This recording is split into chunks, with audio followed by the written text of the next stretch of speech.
বরগুনার হাসপাতালে হামের পাশাপাশি ডায়রিয়ায় আক্রান্ত রোগীর চাপ বাড়ছে। এ বিষয়ে জানাবেন সহকর্মী শাহ আলী। শাহ আলী, হঠাৎ ডায়রিয়ার প্রকোপের বিষয়ে চিকিৎসকরা কি বলছেন জানাবেন।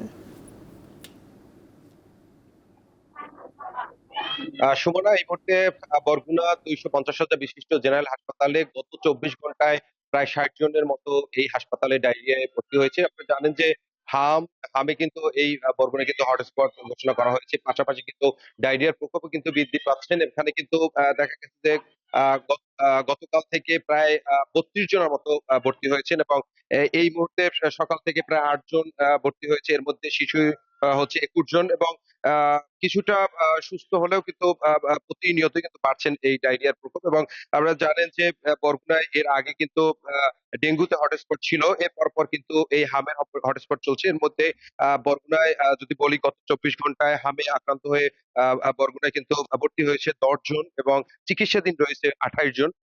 এবং এখানে যে আসলে চিকিৎসা সেবার বিষয়টা যদি বলি, যে মাত্র আ আ অল্প কয়েকজন ডাক্তার দিয়ে মূলত চিকিৎসা চলছে। এতে হিমশিম খাচ্ছে পুরো 250 শয্যা বিশিষ্ট জেনারেল হাসপাতাল। এবং সেই হাসপাতালে এখন পর্যন্ত যে হামের টিকা দেওয়া হচ্ছে, প্রায় 13,000 শিশুকে হামের টিকা দেওয়া হচ্ছে। বেশিরভাগই আসলে শিশুরা আক্রান্ত হচ্ছে এবং এমন অবস্থা যে এখানে ছিট না পেয়ে কিন্তু তারা মেঝেতে অনেকে ঠাঁই হয়েছে।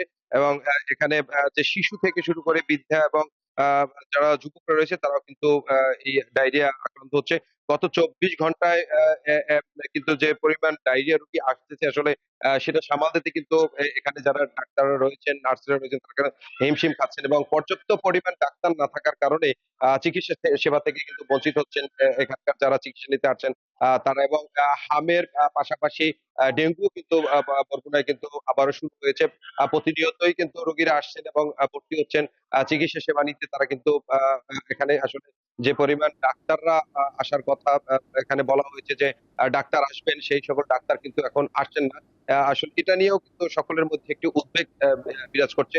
তো এই হটস্পটের বরগুনায় কিন্তু ডেঙ্গু পাশাপাশি এই ডায়রিয়া এবং হামের প্রকোপ কিন্তু বেড়েই চলছে। এই ছিল বরগুনা থেকে আমার কাছে সর্বশেষ তথ্য। সুমনা। বরগুনা থেকে জানাচ্ছিলেন সহকর্মী শাহ আলী।